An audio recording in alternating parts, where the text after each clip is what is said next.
Olá, pessoal! Estamos nós aqui mais uma vez para dar sequência ao nosso estudo do livro de Martins Peralva, Mediunidade e Evolução. Meu nome é Fernanda Borges. Esses estudos são feitos com o objetivo de dar a continuidade aos estudos do Cultivadores do Evangelho, em substituição às nossas reuniões públicas. Aqui acontecia das 19h30 às 20h30, toda sexta-feira, fisicamente na nossa casa. Devido ao distanciamento social, nós resolvemos gravar os vídeos e através dele nós discutimos no nosso grupo de WhatsApp.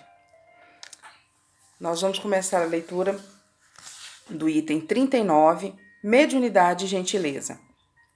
Aprendamos assim a calar toda frase que malsine ou destrua, porque conforme a lei do bem, promulgada por Deus, toda palavra que obscureça ou enodeie é moeda falsa no tesouro do coração. Emmanuel. Martins Peralva utilizou como parágrafo introdutório uma mensagem que se encontra aqui nesse livro. Seara dos Médiuns, psicografia de Chico, pelo Espírito de Emmanuel. Capítulo 27, a palavra, reunião pública de 18/4/1960. Quando te detenhas na apreciação da mediunidade falante, pensa na maravilha do verbo, recordando que todos somos médiuns da palavra. A glote vocal pode ser comparada à harpa viva em cujas cordas a alma exprime todos os cambiantes do pensamento. E sendo o pensamento onda criadora, a integrar-se com outras ondas de pensamento com as quais se harmoniza, a fala, de modo invariável, reflete o grupo moral a que pertencemos. Veículo magnético, a palavra é sempre fator indutivo na origem de toda realização. Com ela, propagamos as boas obras, acendemos a esperança, fortalecemos a fé, sustentamos a paz, alimentamos o vício ou nutrimos a delinquência. E isso acontece porque, em verdade, nunca falamos sozinho, mas sempre retratamos a influência da sombra ou da luz que nos circulam no âmbito mental. Toda vez que ensinamos ou conversamos, nossa boca assemelha-se a um alto-falante em conexão com o emissor da memória. Projetamos na direção dos outros não apenas o resultante de nossas leituras ou de nossos conhecimentos, mas igualmente as ideias e sugestões que nos são desfechadas pelas criaturas encarnadas ou desencarnadas com as quais estejamos em sintonia. Não menosprezes, portanto, o dom de falar, que nos facilita a comunhão com os outros seres.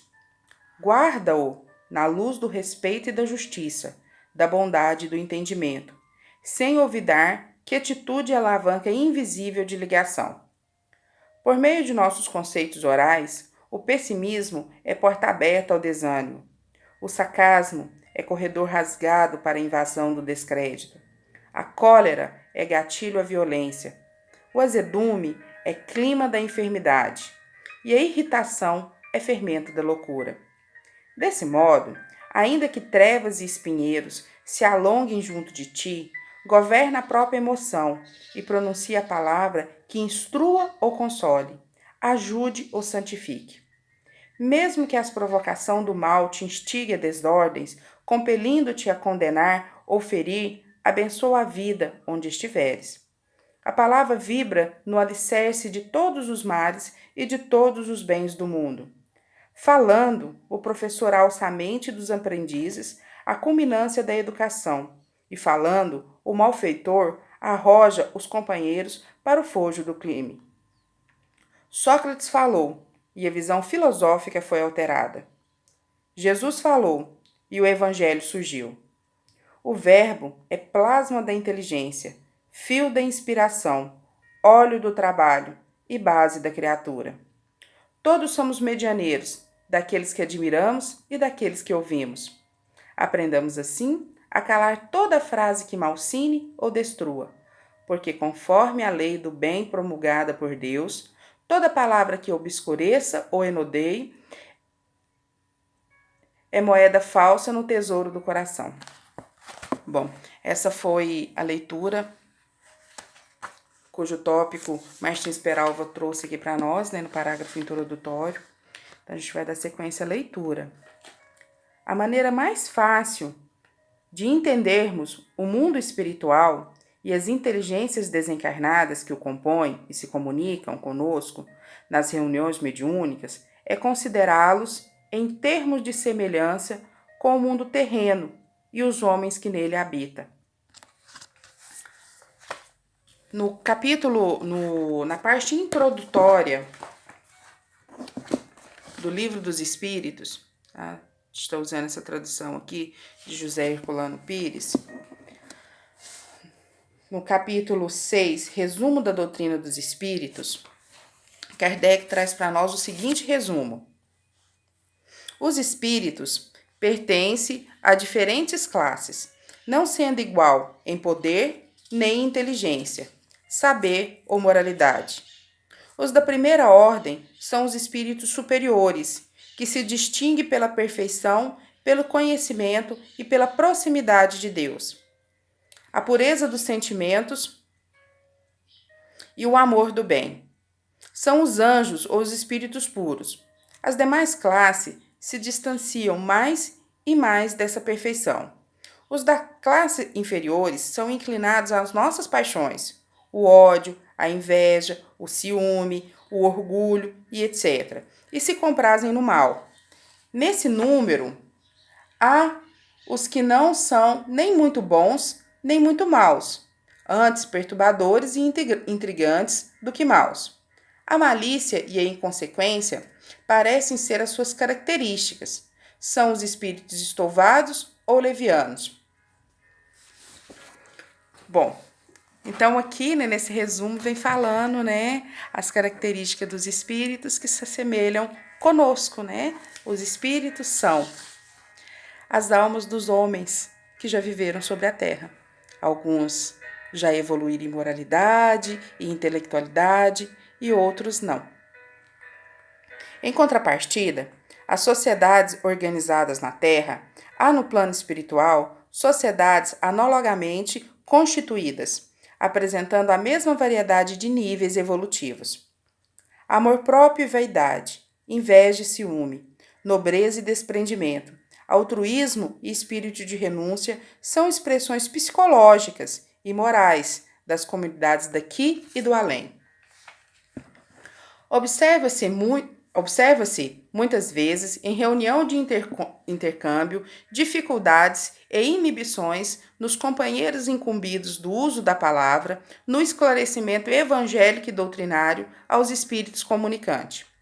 Geralmente, essas dificuldades não resultam da falta de preparo ou de inspiração, mas porque tais companheiros insistem em considerar as entidades como seres à parte da criação.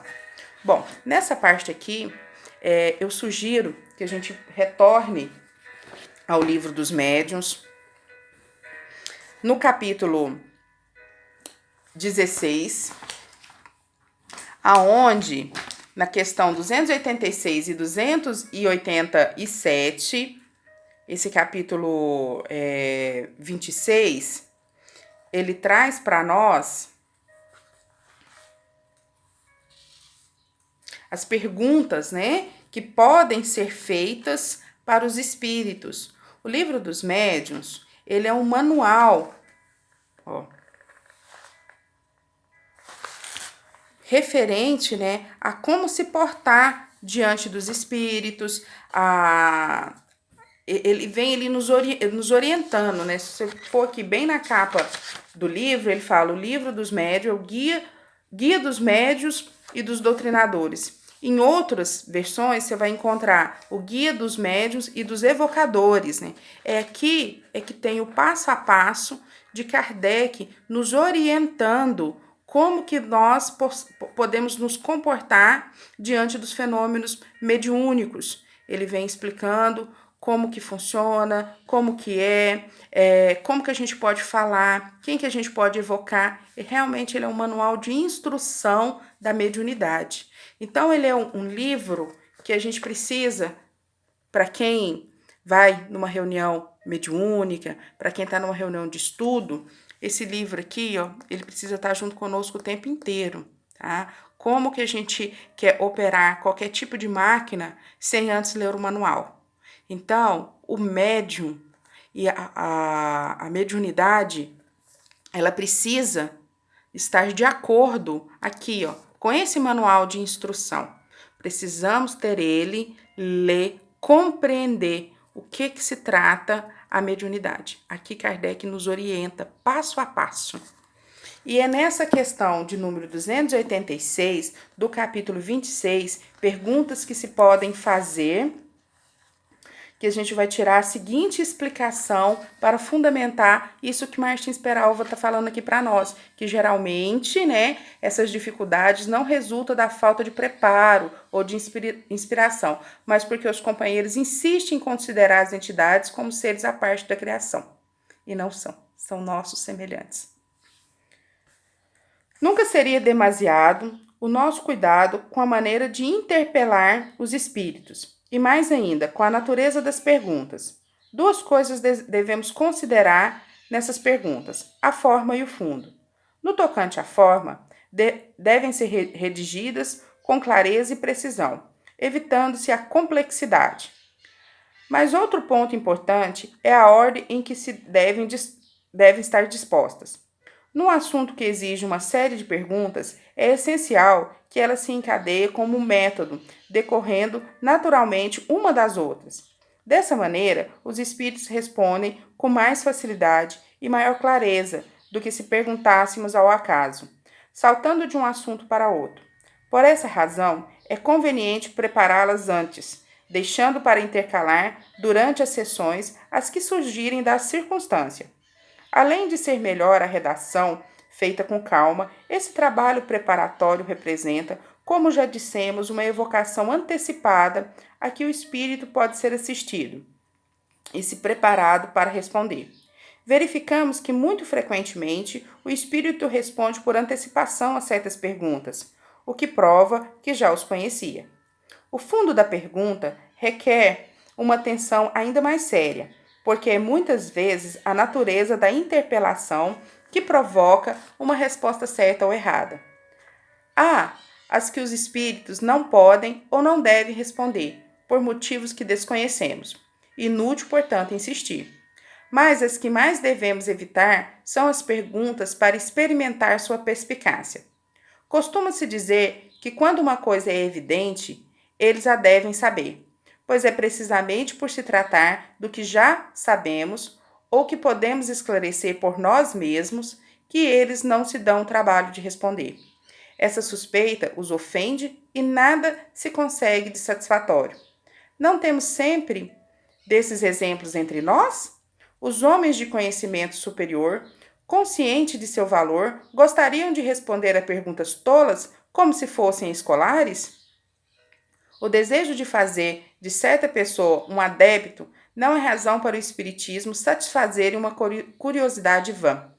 Sabem que cedo ou tarde ela chegará à convicção, e os meios que usam para conduzi-la nem sempre são os que supomos.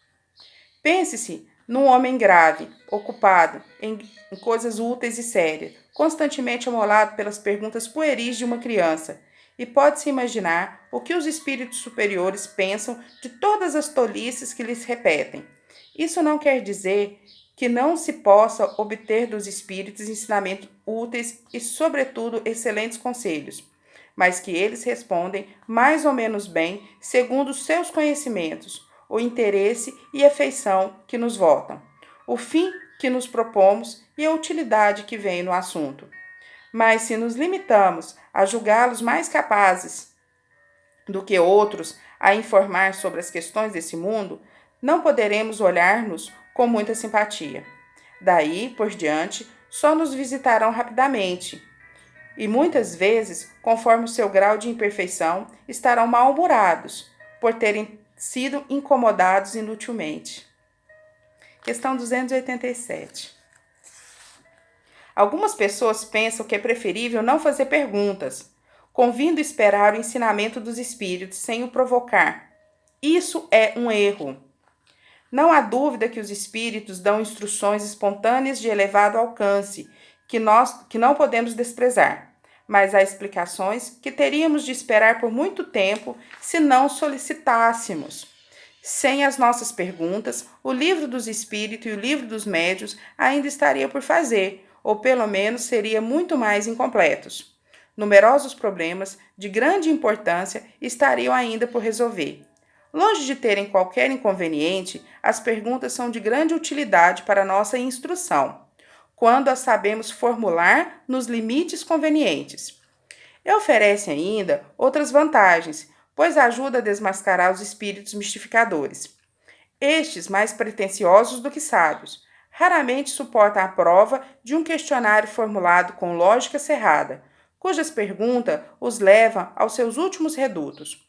Como os espíritos realmente superiores nada têm a temer de semelhante processo, são os primeiros a sugerir que se peçam explicação sobre os pontos obscuros. Os outros, pelo contrário, temendo enfrentar argumentos mais fortes, empenham-se cuidadosamente em evitá-los. É assim que geralmente reconhece os médios que deseja dominar, para fazê-lo aceitar as suas utopias que se abstenham de toda controvérsia a respeito dos seus ensinos. Quem bem compreendeu o que dissemos até aqui, nesta obra, já pode fazer uma ideia da área a que deve limitar as perguntas dirigidas aos espíritos. Não obstante, para maior certeza, damos abaixo às suas respostas os principais assuntos que pessoas pouco experientes estão geralmente dispostas a apresentar-lhes. Então, na sequência, na questão de número 288, Kardec nos orienta referente às perguntas agradáveis ou desagradáveis aos espíritos. Verifica a grandeza desse livro, a necessidade que há entre aqueles que desejam obter o intercâmbio entre os espíritos.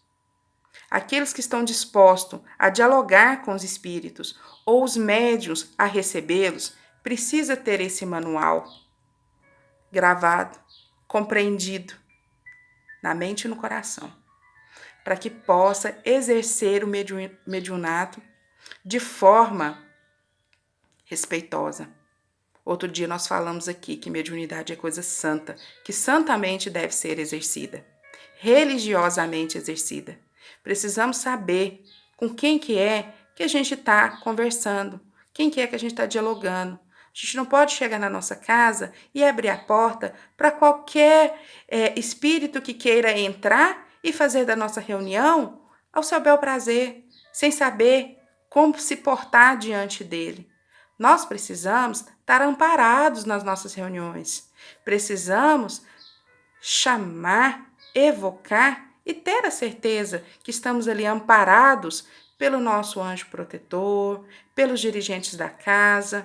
E essa certeza, essa fé, né? Ela só vem mediante o estudo, o conhecimento, mediante as nossas reuniões, elas serem realmente uma reunião séria, da qual vai prestar um serviço ali, tanto para a espiritualidade quanto para nós.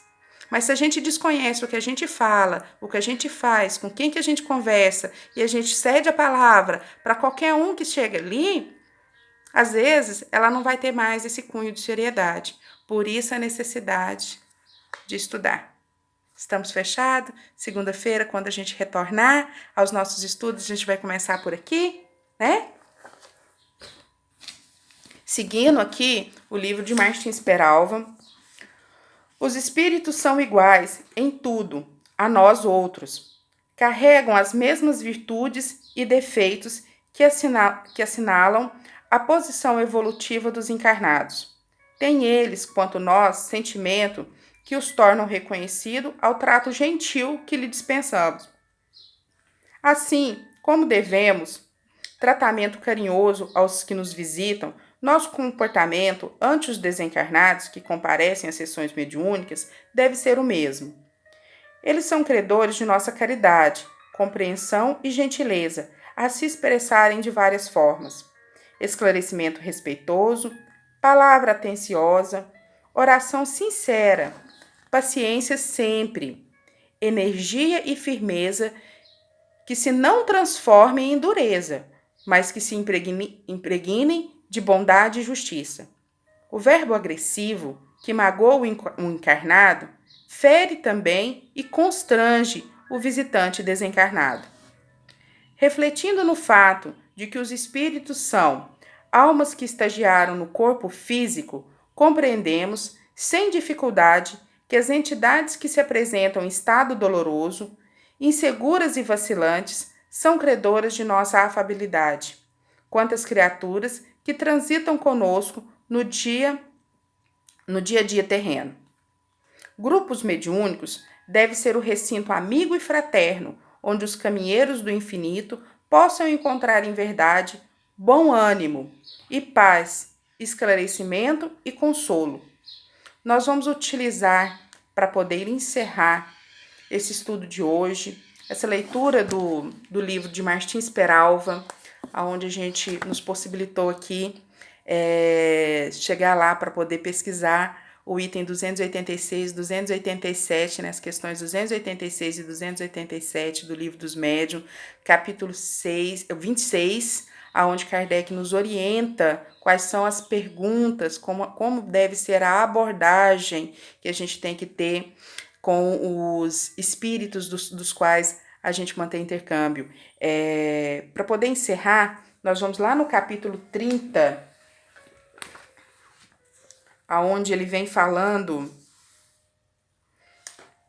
o capítulo 31 do Livro dos Médiuns, Kardec coloca as dissertações espíritas daqueles que auxiliaram ali na confecção desse livro, os espíritos que estiveram junto com ele, que auxiliou, que respondeu algumas questões. Existe no final do capítulo 31, uma dissertação. Alguns deles vêm nos trazer algumas de suas palavras, algumas de seus pensamentos. E foi através de um pensamento de um espírito familiar que nós escolhemos para poder encerrar esse estudo de hoje. Então, nós estamos fazendo a leitura do capítulo 31, Dissertações Espíritas, item 4. Se Deus envia os espíritos para instruir os homens, é com o fim de os esclarecer sobre os seus deveres, de lhes mostrar a rota pela qual podem abreviar suas provas, apressando assim o seu adiantamento. Da mesma maneira que o fruto amadurece, o homem chega à perfeição. Mas ao lado dos espíritos bons, que velam pelo vosso bem, há também os espíritos imperfeitos que desejam o vosso mal. Enquanto um vos impele para a frente, outro vos puxam para baixo, para trás. E é em distingui-lo que deveis pôr toda a vossa atenção. O meio é fácil. Tratais simplesmente de compreender que tudo que vem de um espírito bom não pode prejudicar a ninguém, e tudo que for mal só pode vir de um espírito mau. Se não ouvirdes os sábios conselhos dos espíritos que vos querem bem, se vos ofenderdes com as verdades que eles vos disserem, é evidente que estáis aceitando as influências dos espíritos maus. Só o orgulho pode vos impedir que vejais o que sois realmente. Mas, se não o podeis ver por vós mesmo, outros veem por vós, de maneira que sois censurados pelos homens que riem de vós por trás e pelos espíritos. Um espírito familiar. Eu compreendo aqui que essa leitura nos faz o convite a aprofundar o nosso conhecimento. Os espíritos bons, os espíritos superiores, muitas vezes eles falam conosco através daquilo que já está no livro, através de expandirmos o nosso conhecimento. É assim que ele dialoga conosco. Nem sempre eles virão numa reunião mediúnica, da qual às vezes a gente nem tem conhecimento do que está acontecendo, para nos orientar. Eles não vão vir para pegar na nossa mão e ensinar a gente a andar, porque o beabá já está aqui, já está nos livros, cabe a nós fazermos o nosso papel. Então vamos estudar, vamos nos debruçar sobre os livros, vamos ampliar o nosso conhecimento para sermos dignos de recebermos novas orientações. Esse foi o nosso vídeo de hoje, o nosso estudo do Cultivadores do Evangelho, mas todos vocês que aqui vierem assistir, que tiver alguma informação, que tiver algo novo a acrescentar, fique à vontade aí nos comentários. Que Jesus nos abençoe, nos proteja e até a próxima sexta.